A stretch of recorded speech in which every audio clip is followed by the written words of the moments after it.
Hi everyone, it's Heather with Rose Hill Paper Cottage, and today I am sharing my design team project for Ruby and Pearl XO, where I've made these adorable trees. So they're so cute, they're squishy, and I just love how they turned out.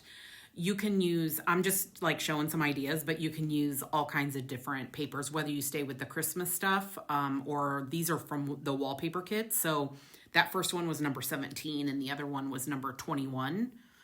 And then this one I'll show at the end how to make it. But this is from the Christmas Star kit, and I love those colors. This is such a pretty green, and this is from Peace on Earth. And there's several others in that kit that would like just be so good. And then these are the faded roses, like if you want something a little bit more neutral in your decor. So like I said, I mean, you could go all kinds of different directions. I stayed a little bit more traditional, but you know, if you don't and you want, you know, pinks or, you know, purples or, you know, whatever you want, you can find something in one of her kits. So anyway, so I made 3 here, which are so cute, and you saw the close-ups. And I use these spools to have mine stand up.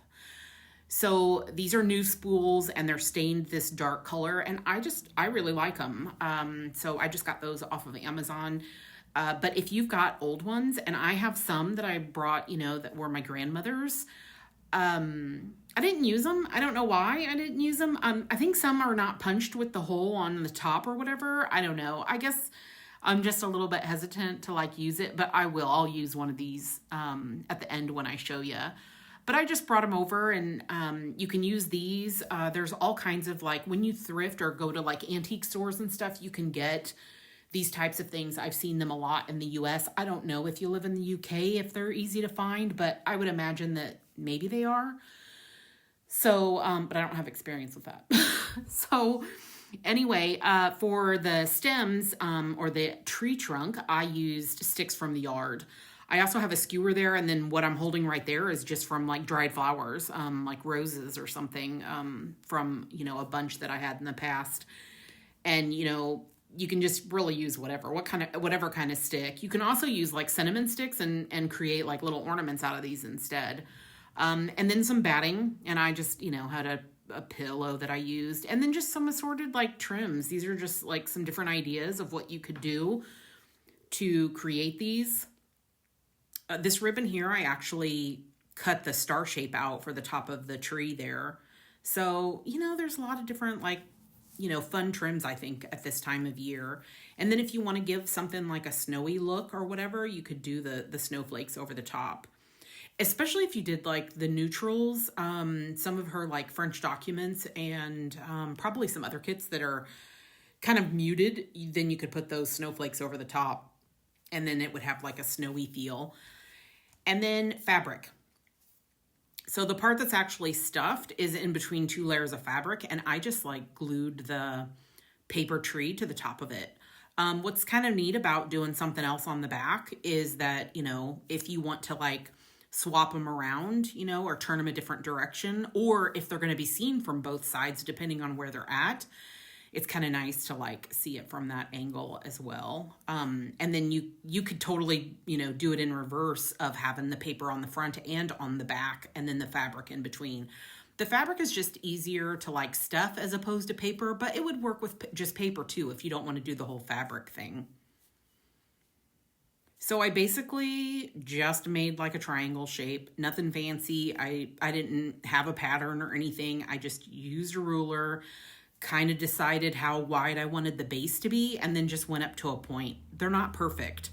They're not meant to be perfect with the look of them. But, you know, I'm sure there's different templates you could download online that have perfect little shapes if that's, you know, kind of what you want to go for, or if you want like the little individual branch things. I kept these really super simple, and I just think they turned out really cute. So I just took a glue stick. I didn't go all the way to the edges just to adhere it to the fabric.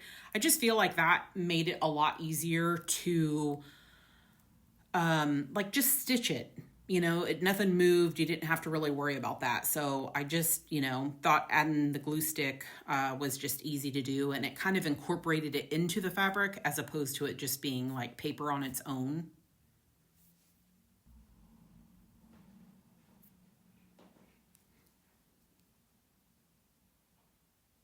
So I basically stitched along the two sides and not the bottom. But you could. The reason I didn't, I just think it's a lot easier to just put the stuffing in with the bottom completely open. But you don't have to do it that way. You can do it whatever, whatever makes sense for you.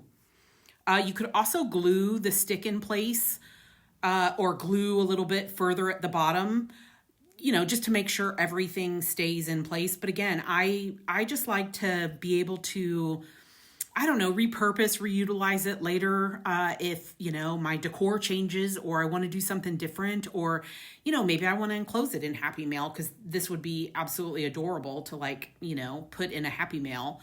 And so, maybe I want to, have that freedom to alter it basically. So you can do it however you want. I didn't do the whole step of gluing them and making sure it all stuck, but you could, okay? So I'm just showing the, kind of the different things that I added to the bottom. This one I did that ribbon with the gold in it, which is really pretty.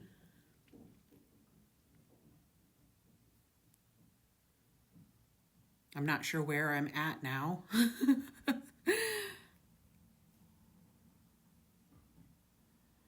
This one has lace.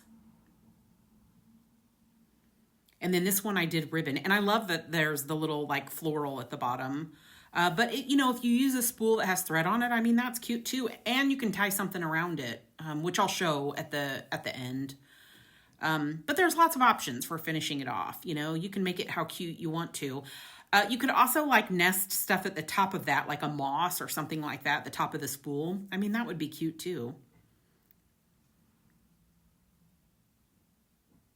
So I won't actually stitch this one. I'm going to do the pattern from the Christmas star to show. And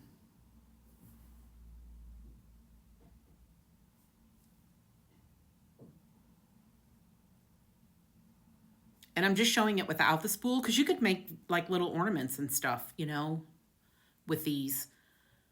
I think they're just cute just with the stick in them, or using a cinnamon stick or something. Whatever you want to do. I think they're cute as is without even the spool if you don't want them to stand it up. That's just what I use to make it stand. You could probably also, make some other kind of stand too if you wanted to, using the floral foam or something like that. So lots of different options.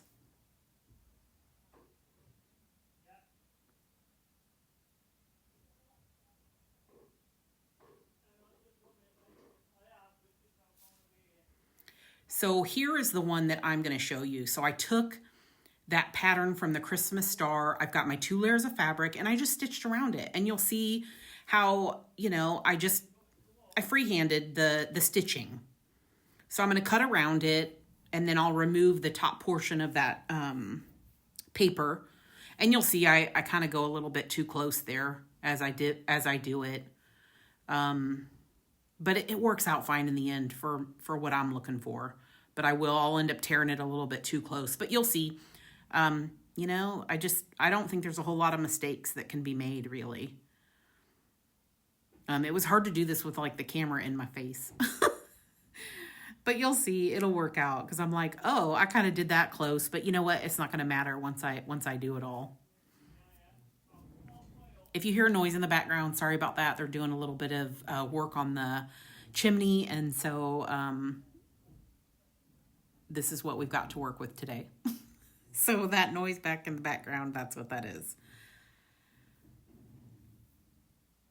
So I just use my fingers and I just kind of ruffle everything up, and I'm trying to be careful about not putting my actual fingernails on the paper because it's still a little bit damp, and then sometimes the fingernail can kind of press through. And I did that on the other trees, but you don't really see it. When it's all on display and stuff, nobody's looking at it that closely, really.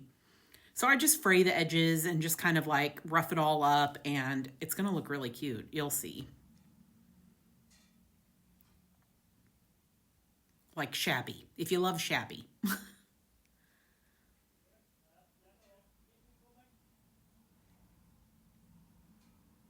It'd be cute to use burlap as well for this, or flannel. There's a lot of different, materials that you could use to make these. You could even use multiple layers of fabric if you wanted to, just for more shabbier bits on the end.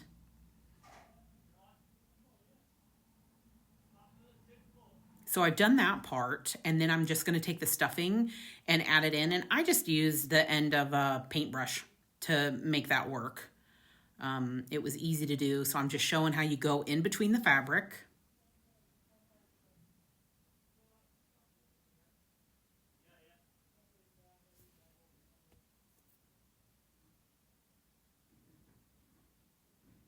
And I just kind of do it in, a few little different sections as opposed to like just one big thing, and just kind of work it up into the tip there. And you can kind of see how I've started there.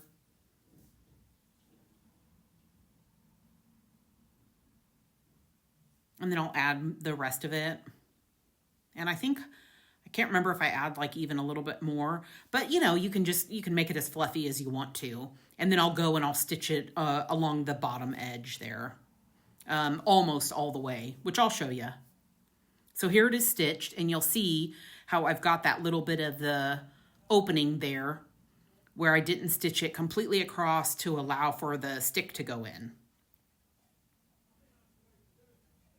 So I'm just trimming my threads up.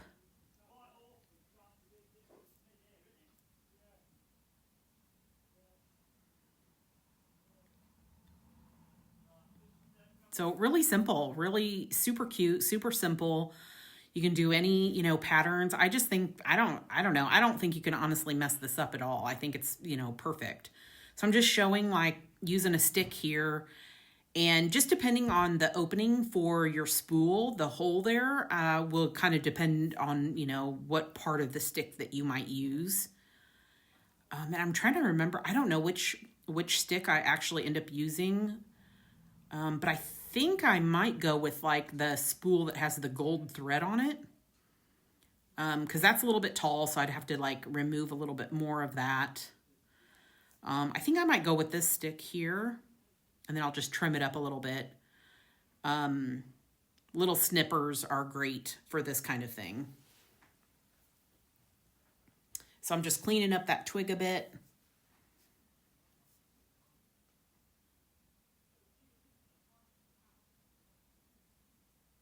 And then there we go. Look how cute that is. It's so cute. And obviously I'll like kind of, mess with it a bit at the bottom there to make it come out a little bit, once I'm done fiddling around with it and such, it'll look good because you can kind of move the stuffing around a bit, with the paper. But I don't know. I like the look. I think it's really, really cute. So I have this ribbon that says Merry Christmas on it, and it is really super cute. And I was going to use it, but it's almost like it's a little bit too like long, the words, for Christmas. So I'd have to finagle with it a little bit. So I'll actually end up doing just another ribbon, but like you could even stamp messages on something. You could even put something cute like for you if you wanted to like do something like this for a gift. I just think it would be, super cute. You could do like a little miniature tag, off of the spool or whatever. So there's a lot of really cute ways that are just like super inexpensive, super easy to do with what you have around the house. Just like utilizing what you've got, going out, getting some sticks, that sort of stuff. Or if you happen to have cinnamon sticks already because, you're in the holiday spirit and already creating. But, there's just lots of things that, I think any crafter already has, in all of their cubbies or drawers or totes or wherever it's all at to utilize for this. So I'll use this ribbon because I don't know. I just think it looks really good. The gold and then that bit of like the reddish pink burgundy kind of color is real pretty. And then you'll kind of see, but I hope you'll make some. I mean, these are so super easy to do. And mine are going to be in my craft room because who doesn't need a little holiday spirit in their craft room? So I had to make it cute. But anyway, if you have any questions, feel free to ask me below. Otherwise, I will see you in the next video. Bye-bye.